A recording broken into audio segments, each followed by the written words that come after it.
Hoy, birozgina ko'ngling ochib, bu botqoqdan chiqqaningdan keyin hayot qanchalik go'zalligini ko'rasan va shuni o'ylaysan, balki oldinda meni yana ko'p kutilmagan sovg'alar kutar. Qanday sovg'a ekan? Kutilmagan sovg'a shuki,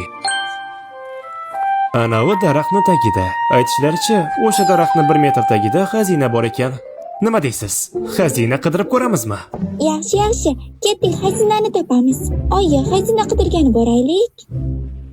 Qani ketdik. Yura qol. Hamma diqqat qilsin, aytishlaricha, xazina aynan 1 metr chuqurlikka ko'milgan. Bugun xazinani kim birinchi bo'lib topsa, xazina o'shaniki bo'ladi. Yaxshi. Azizim, ayollar ko'nglini olishga juda ham usta ekansiz. O'zim ham yosh bolalarni shunchalik yaxshi ko'rishimni endi bildim. Singlimning bolalari juda shirin. O'zimizni farzandlarimiz qachon bo'ladi? Uyatsiz.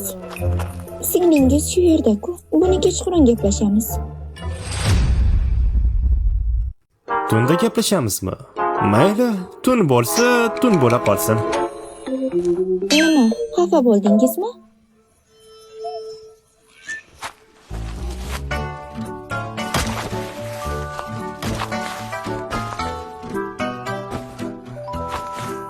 Chindan ham xazina topganga o'xshayman.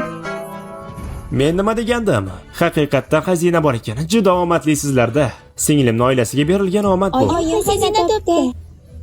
Tog'ajon, xazinani tezroq chiqarib oling. Yaxshi. Hoziroq sandiqni tepaga tortib olamiz.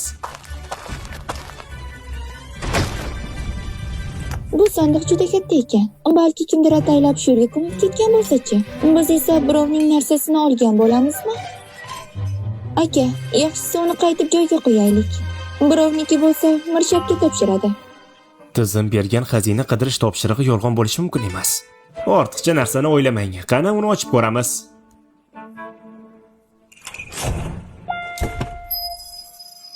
Bular nima? Tayyor lag'mon bilan ayollar tagligi. Bu zamonda ular nima qilyapti? Nahotki men kelajakdan kelgan birinchi odam bo'lmasam?